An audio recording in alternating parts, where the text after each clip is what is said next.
coming to you from the Orange Room in Coon Rapids, Minnesota. This is It's Only Food with your host, Chef John Politte.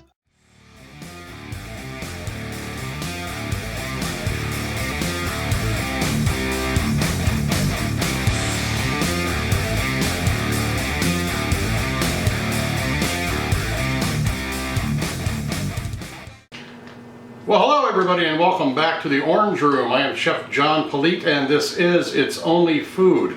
Today we are going to be making a recipe that the fetching Mrs. Politte found in People magazine. And I'm going to give it some attribution here to Lee Brian Schrager. It's called a bacon, potato, and bell pepper hash. It's right here. I have made some modifications to it that we are going to show you in this recipe. And we're going to kick it up in It's Only Food style. So let's go into the kitchen and see what our ingredients are. Of course, we got some potatoes, some bacon, a couple of onions, a red bell pepper, a yellow bell pepper, 10 large eggs, and of course some cheese. And we are going to come back and start cooking this in the kitchen, so don't forget to join us. We'll see you in a minute. All right, well, for the interest of time and also for your viewing pleasure, I have decided to go ahead and cut all the ingredients that we're going to have. I've got the peppers, the onions in one dish. I have the potatoes cut up in the other dish.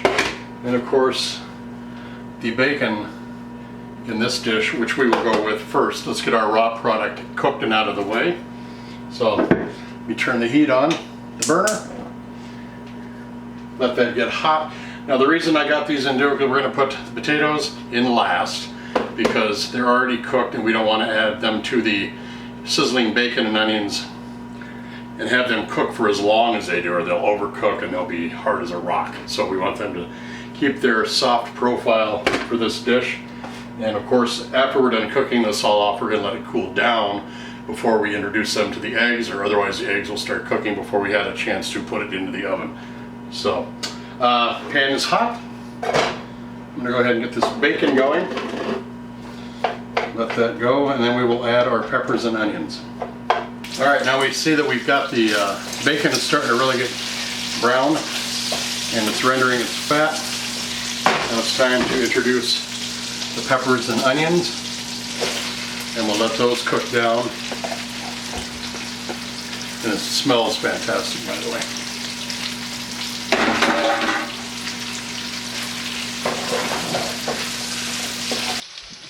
Meanwhile, while this stuff's cooking, I'm going to go ahead and break our eggs into here. I'm going to go ahead and do 12, just because it's a good round number. And I've got a pretty big pan to pour this into. So, all right, as you can see, the peppers and onions are soft and translucent. The bacon is about 3/4 of the way cooked. And the potatoes are nice and soft and starting to crisp up. Now is the time we take this off and put it into a pan. I'm going to put it into a little tiny, I'm going to put it into a aluminum foil pan and put it into the refrigerator just to have it cool down a little bit, because we don't want to add the eggs to it, because the eggs will start cooking the minute we do that if the ingredients are still hot, because we do want to add cheese to this, and if we add the cheese to the hot eggs too and the hot vegetables, it'll start melting and it'll get stringy and gooey. So we're going to start them all off again at the start point to cook it in the oven, all at the same temperature. So I'm just putting it right in the fridge on the top shelf there. Sorry, you're not going to see what my inside of my fridge looks like. We've got top secret things going on in there. So anyway, I'm going to let this go about 35 minutes, let it cool down, turn everything off. We'll come back, we'll finish it up. All right, our ingredients have cooled. And I'm debating whether I should pour the eggs into the mixture or the mixture into the eggs. And the decision to make the mixture into the eggs is won. So I'm pouring all of the ingredients, as you can see, right there into the eggs. And I'm going to use something else to mix it up. Let's take our spoon and just mix all these together. Make sure everything is blended well. I'm going to add some cheese. Basically, I'm going to add some shredded pecorino, about a cup. Mix that in again.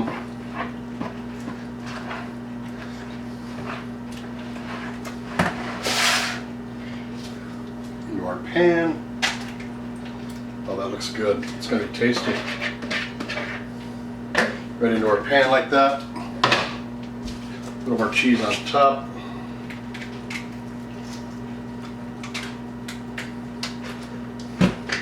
And we're basically going to throw this into a 375 degree oven for about 25-30 minutes, and then we will check it again. Basically want the center of the dish to be cooked and ready to go. Alright, well here it is. It's all cooked and ready to go. I'm going to let it cool just a little bit to make sure that it cuts nice, because when it's still hot, it's hard to handle for one when it's very hot, and two, you want to just let it set up a little bit more. So I'll cut this up and plate it up, and we'll be right back.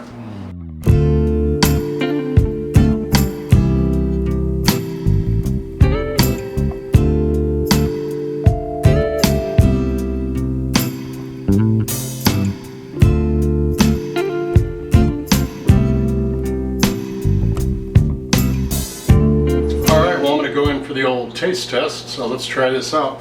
It looks fantastic, it smells fantastic. You can smell the cheese, you can smell the Parmesan. Well, that would be, you can smell the bacon, peppers while they're cooking. It just looks really, really good.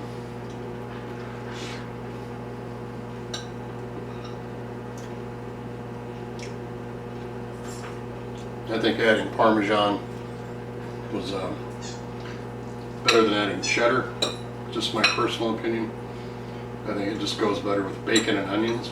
It's a lighter, drier cheese. This is very good.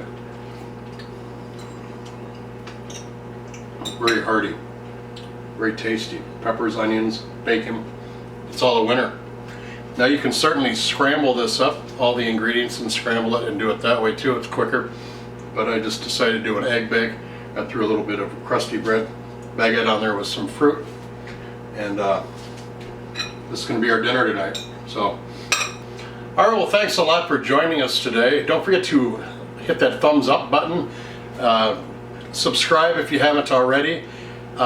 Leave a comment below. Remember, our question of the day was, why is salt and pepper ubiquitous on every table in the world and not, say, basil and, you know, oregano? Why is it salt and pepper? It's been going on for ever since I've been around, which is, well, I'm not going to tell you how old I am, but it's everywhere. If you know the answer, leave it in the comment section below. Share this video with everybody you know. Ask them if they know, if they like to subscribe, and then we can all find out what the answer is. I don't know if there is one answer or more than one answer, but it would be interesting to hear your theories on what it is. So, thanks a lot for joining us today here on It's Only Food. I am Chef John Politte. Don't forget to go to my website, www.itsonlyfood.biz, to see all my blends of seasoning, my spice rubs, and my spices that I sell. Our steak and chop and garlic butter are our #1 sellers, so go ahead and make sure you check that out and just browse around and see if you'd like to get some for yourself too. Thanks a lot for joining us, and we'll see you next time right here on It's Only Food. Take care. Bye-bye.